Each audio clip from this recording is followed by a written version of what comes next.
on what would have been the final weekend of baseball here in Pawtucket.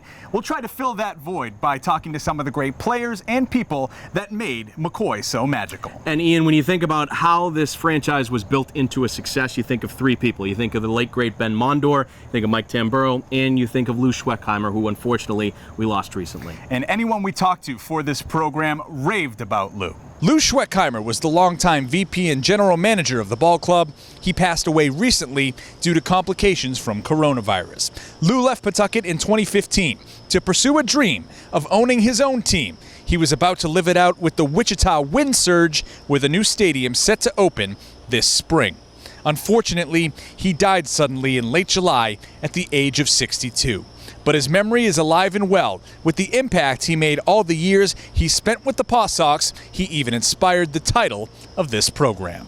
When you think about the magic of McCoy, the longest game brought a ton of buzz to the franchise. Then the next year, the marquee pitching matchup between Mark Fidrich and Dave Righetti brought that buzz back. In 1984, the team won the Governor's Cup, the 84 trophies still here in the hallways of McCoy Stadium. The Paw Sox were the best in the International League 4 times in their history. The players on those teams remember those days fondly.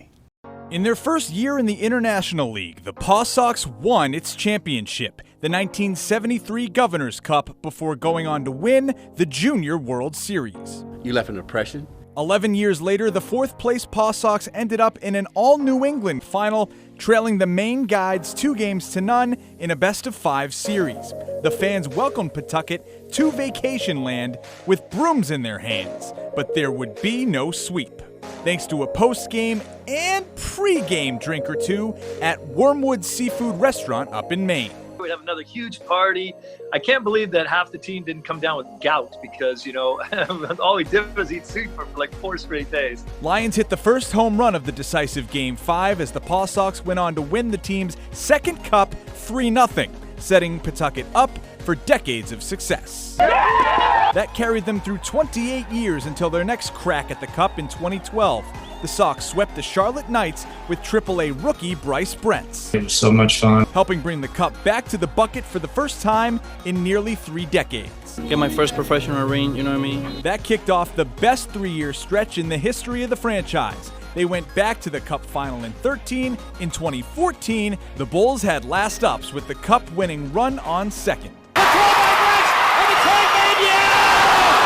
For him to catch it, make the tag, and so I was just like, don't airmail it. Setting up Ivan DeJesus Jr. to be the savior. It's a 2-run homer. That forced Game 5, but like the 04 Red Sox leaving the Bronx, The Boston Red Sox have won the pennant. There was no stopping these Sox either. And it is Paw Sox redemption. We ended up pouring the champagne straight in the MVP trophy. Go Paw Sox! With 2 cups over 3 years, the golden era of the Paw Sox was complete, as the team was sold the next year.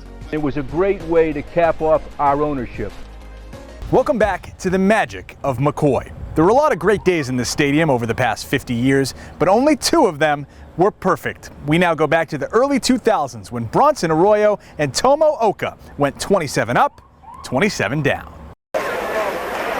In the 136-year history of the International League, only 5 full perfect games have been thrown. 2 of them by Pawtucket Red Sox. Tomo Oka in 2000. Only the 3rd one in 117 years. Bronson Arroyo with the 4th in 2003. It was actually more rare than in the major leagues. Oka's was efficient, 79 pitches. The game was caught by Joe Siddall. By about the 7th inning, everybody kind of knew what was going on, but wasn't going to say a word. Little did we know then, Siddall almost didn't take the field.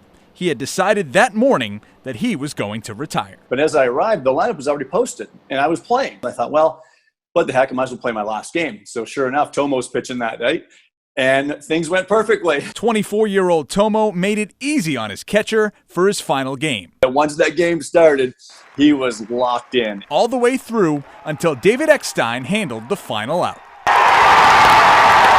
We'll always be talking about this night no matter what. See somebody like, hey, you remember that? We remember well. And 3 years later, another memory for McCoy as Bronson Arroyo threw his perfecto. You never expect a perfect game at all. I remember going inside after the 8th inning and hearing the rumbling of the crowd, it was the most nervous I've ever been. And that includes pitching in the World Series. Arroyo really snapped off a beauty there. For out 27, the 26-year-old showed why he would be a future Gold Glover, covering first base for the final out. I just felt like I was floating to first base. The only other time I could describe that being a pitcher and hitting a home run. Arroyo plays long ball.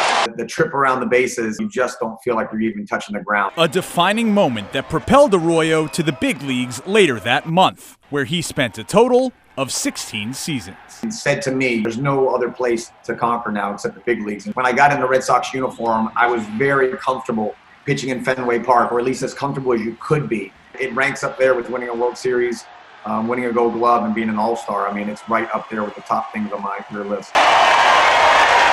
And it wasn't long after he joined the Paw Sox back in 1977, he met our own sports director emeritus, Ken Bell. The two friends sat down recently to talk about all the magic they've witnessed here at McCoy over the years. Welcome back. The pandemic, of course, has taken over 2020, and unfortunately, it wiped away the Paw Sox final season.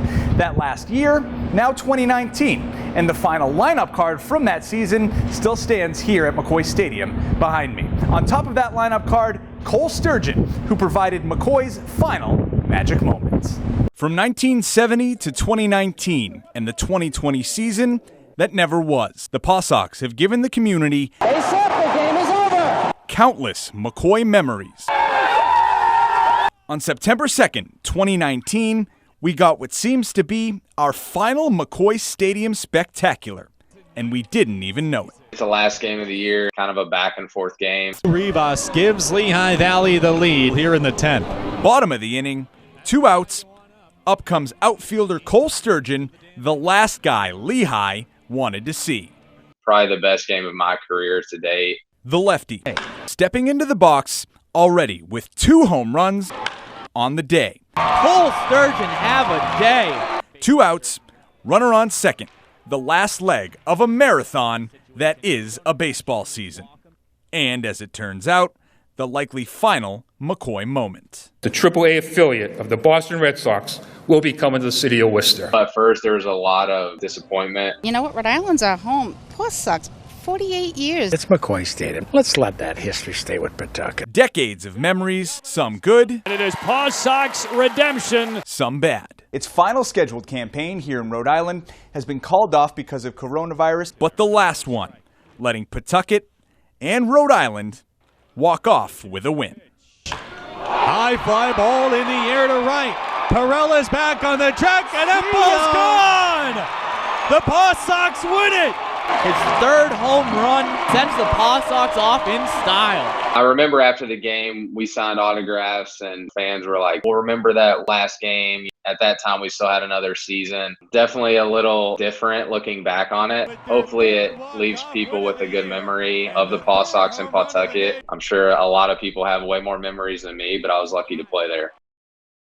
And now it's time to say goodbye. Before we do, we want to thank you for tuning in and say thank you to all of the wonderful people who helped us with this show.